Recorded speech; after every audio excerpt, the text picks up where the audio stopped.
మీకు ఏం జరిగింది మొత్తం స్పష్టంగా చెప్పేసి. ఇప్పుడు అల్లూరి శ్రీనివాస్ గారు ఉన్నారు కదా, ఆయన ఫస్ట్ నన్ను పెళ్లి చేసుకున్నాడు. మా మ్యారేజ్ జనవరి 1న అయింది, ఆయన బర్త్డే రోజు. తర్వాత ఇంకో అమ్మాయి వర్షిణి అనే అమ్మాయిని జనవరి 13న చేసుకున్నా అన్నాడు. మరి ఫస్ట్ భార్య నేను ఉండగా ఇంకో అమ్మాయిని ఎట్లా చేసుకుంటాడు? ఇట్లా ఎంతమంది ఆడపిల్లల జీవితాలతో తను ఆడుకుంటాడు. అందుకే నేను ఇది ఆగాలని నేను ముందుకు వచ్చాను. దయచేసి మీ మీడియా వాళ్ళు కానీ, పోలీస్ డిపార్ట్మెంట్ కానీ, గవర్నమెంట్ కానీ అతని స్టెప్ తీసుకోవాలని నేను కోరుకుంటున్నాను.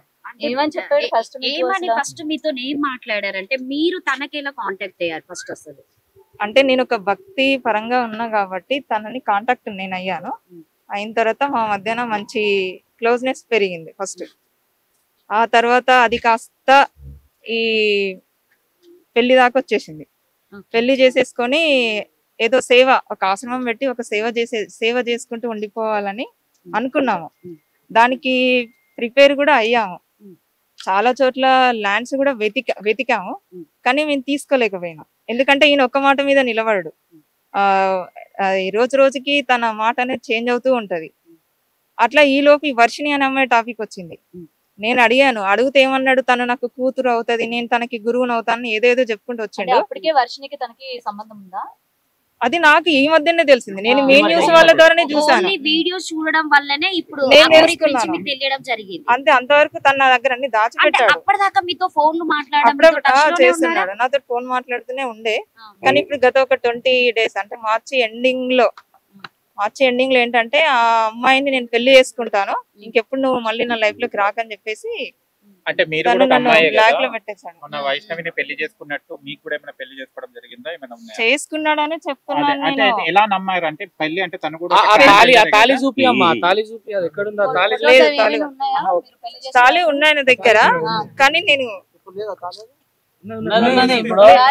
మీడియా ముఖంగా చెప్పేది ఏంటంటే ఆ అమ్మాయి ఒకటి వినండి, తన మెడలో, నేను చెప్తున్నాను, తన మెడలో వెండి తాళి ఉంటది. మీరు చూసారా? అగోరి మెడలో వెండి తాళి ఉంటది, అది నా మెడలో తాలే. నా దగ్గరకు వచ్చి తీసుకొని వెళ్ళిపోయాడు. మార్చి 10th రోజున నా దగ్గరకు వచ్చి నా తాళి నాకు ఇచ్చేసి తీసుకున్నాడు. లేదు, మనం పట్టుకున్నాం అమ్మాయిని. ఈ తాళి కట్టడం చేత అమ్మాయిని ఇబ్బంది పెట్టాడు, ఇది మెడలో వేసాడు. అది కూడా కాదు, తన మెడలో ఉన్న వెండి తాళి కూడా నా మెడలో.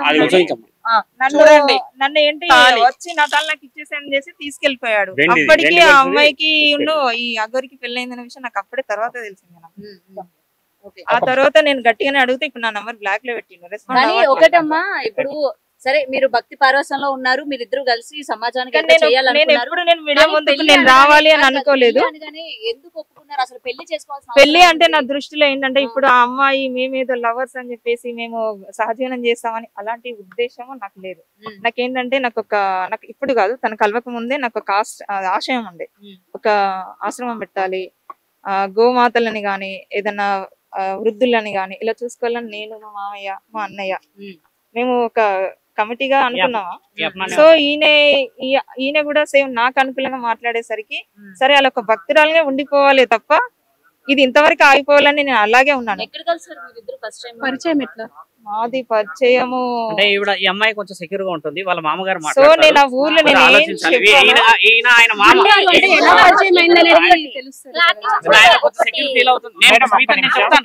చెప్పింది ఆవిడ.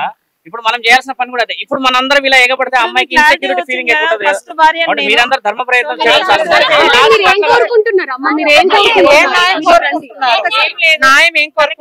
చేయాలి. ఇంకో అమ్మాయి నాలాగా ఇప్పుడు ఆ వర్షిణి అమ్మాయి కూడా ఏంటంటే తను చిన్నపిల్ల.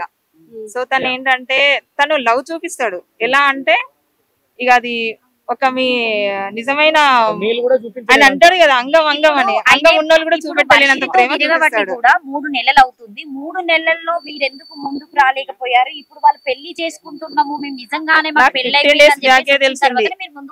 వర్షిణి అనే అమ్మాయి అంటే మీరు వాళ్ళకి అంటే ఇది నిజం, ఇది జరిగిందని చెప్పేసి మీరు ఓపెన్ అయితేనే మిమ్మల్ని జనాలు సపోర్ట్ చేయగలుగుతారు. నాకు వర్షిణి అమ్మాయితో తిరుగుతున్నాడన్న సంగతి జస్ట్ నాకు 15-20 days బ్యాకే తెలుసు. నాకు ఆ అమ్మాయితోటి నేను అంతకుముందు నేను ఇది పట్టించుకోలేదు. జస్ట్ 20 days బ్యాక్ ఈ వర్షిణి అమ్మాయి బయటకు రావడము, తర్వాత ఆమెను పట్టుకొని తిరగడము అదంతా నేను అడిగాను. మీ దగ్గర కానీ పెళ్లి అనేది ఈ మధ్యన రిలీజ్ చేసింది కదా, అందుకే నేను ముందుకు వచ్చాను.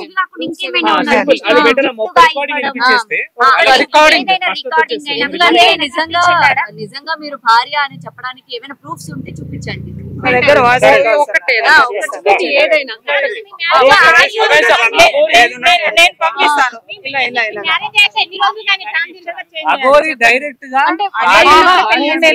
వాళ్ళని బాధ పెట్టే అంత చీప్ క్యారెక్టర్ నాది కాదు. సో నేను అడిగిన దానికి అన్నిటికీ నేను ఇవ్వలేను. అమ్మాయి కూడా తెలుసు నాకు తనతో పెళ్ళైందన్న సంగతి.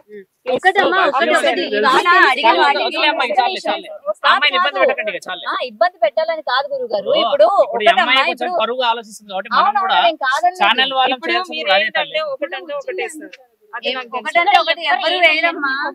నువ్వు అమ్మాయిని అమ్మాయినే కాదు, అమ్మాయి కాదు ఇంకే అమ్మాయి తన జోలికి వెళ్ళొద్దని చెప్పేసి నేను ముందుకు వచ్చాను. అది కూడా గురువు గారు ఇప్పుడు ఈ అమ్మాయికి మనం అప్రిషియేట్ చేయాల్సింది ఏంటంటే ఆవిడ ఎక్కడికైనా సిద్ధం శ్రీనివాస్ విషయంలో న్యాయం చేయాలి, ఆయనని ఆపాలి అంటుంది. మేము కూడా అదే కదా అడుగుతున్నాం. అమ్మాయి కూడా అదే చెప్తున్నది. ఇప్పుడు ఆయన ఆపాలి కదా, మన ఉద్దేశం ఏంటంటే ఆయన ఇలాంటి పనులు ముందు చేయకూడదు. దానికి అమ్మాయి కూడా ముందుకు ఆగిపోవాలి. ఆ అమ్మాయి కూడా వచ్చి వాళ్ళ పేరెంట్స్ దగ్గర ఉంటే హ్యాపీ అంతే.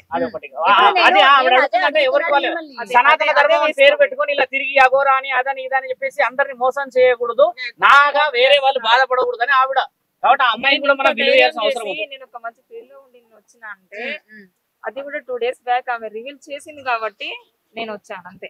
తనకు కూడా తెలుసు. మేము కూడా నిన్ను ఇబ్బంది పెట్టాలని కాదమ్మా, జస్ట్ అసలు ఆడవాళ్ళు ఆడిని ఎట్లా నమ్ముతున్నారు అన్నది క్వశ్చన్ చేయడానికి వచ్చాం. మీరు ఒక ఏం మాటలు చెప్తున్నారు, 15 days ఆయనతో ఉండండి, ఆటోమేటిక్ గా మీరు కూడా చేంజ్ అయిపోతారు. అట్లా ఉంటది. అదే ఏ మాటలు చెప్తున్నాడు అని అడుగుతున్నా.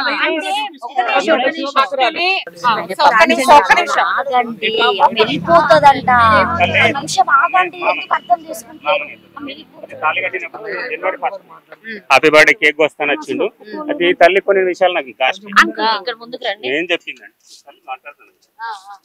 ఏం చెప్పిందంటే హ్యాపీ బర్త్డే కేక్ వస్తాను వచ్చిన తర్వాత ఈమెగా అవి ఒక దండలు అవి చూపెట్టినాం కదా, అది వేసింది. గిట్ల ఎత్తారు కానీ ఇంకోటి చాయ్ నువ్వు పసుపు కొమ్మ ఎందుకు కడతారు, ఏమైంది తల్లి ఇదంటే మామయ్య నేను తర్వాత చెప్తుంది అన్న తర్వాత కొన్ని విషయాలు ఈ అమ్మాయి కూడా భయపడి దాచిపెట్టింది. తర్వాత నాకు చెప్పేసిన తర్వాత యూట్యూబ్లో ఇక ఇట్లా చూసి ఈమె మామయ్యకి ఇట్లా అయిందట అట్లా అయిందట అంటే నేను కూడా చూసిన. ఎందుకంటే నేను ఎక్కువ సెల్లు చూడను, పని నేను చూసుకుంటే. అంటే ఇప్పుడు తన అఘోరి అని మీకు తెలిసిన తర్వాత ఇలా మీ మేనకోడలికి పెళ్ళైందని అది మీరు ఎట్లా ఒప్పుకున్నారు, దాన్ని ఎట్లా రిసీవ్ తల్లి అదే ఆమె భయపడి కొన్ని దాచిపెట్టిందని నేను చెప్తున్నాను కదా, నాకేం చెప్పలే. తర్వాత ఇదేంటిది పద్ధతి అంటే ఆ మామయ్యకి ఇట్లా జరిగింది అంటే మరి అసలు మొగోడే కాదు కదా, ఒక అమ్మ రూపాయలు అంటే అదే నాకు కూడా కొన్ని చెప్పిండు. ఏంటంటే మనం ఒక ఆశ్రమం పెడతా, అలా గోశాల పెడదాం, ధర్మం కోసం పోరాటం చేద్దాం అని చెప్పిండట. అని మాయ మాటలకి మోసపోయింది. ఇది జరిగింది తల్లి. ఇక్కడ కొండగట్టులో వేసుకున్నారట, హనుమాన్ టెంపుల్ తల్లి. వాళ్ళు చేసుకున్న తర్వాత ఎన్ని రోజులకు చెప్పింది మీ మేనకోడలు మీకు? మాకు 2 రోజులైంది తల్లి. 2 రోజుల తర్వాత అప్పటికి మీ ఇంటికి ఎప్పుడన్నా అఘోరి రావడము మాట్లాడము సో నేను పెళ్లి చేసుకున్నాం నిజమే అని చెప్పడం జరిగిందా ఏమైనా? నేను ఫోన్ చేసి ఇదేం సంగతి అంటే కొన్ని రకాలుగానే ఆయన మెంటల్ గా కొంచెం వెరైటీగా ఉన్నాడు. అది కానీ మాట్లాడిన తల్లి మాట్లాడిన ఇది ఏంటి అంటే చిన్న పిల్లలు కదా, నేను ఆడపిల్లలు సంతోష పెట్టుకుంటూ పోతా అంటే షార్ట్ కట్ లేదే చెప్పేసింది. ఇప్పుడు ఆయనే సరే మిగతా తెలిసిన తర్వాత మీరు ఎట్లా రానిచ్చారు, ఎట్లా ఒప్పుకున్నారు? కదా మేము ఓపెన్ చేసినా కదా తల్లి, మేము ఓపెన్ చేసిన తర్వాత ఇక అప్పటి నుంచి నాకు కాంటాక్ట్ లో ఖర్చులే. నేను ఈ అమ్మాయితో కూడా కొన్ని రోజులు సెల్ కూడా మాట్లాడలే. కాదండి ఇది అఘోరి, ఇది పెళ్లి కాన్సెప్ట్ ఏంటిది? ఆయనకే అంటే ఆయన అబ్బాయి కాదు పెళ్లి చేసుకోవడానికి, మోసం చేయడానికి ఆయనే ట్రాన్స్జెండర్ గా మారడం జరిగింది. తర్వాత ఈ పెళ్లి కాన్సెప్ట్ ఏంటిది, మీరు ఎలా ఒప్పుకుంటారు?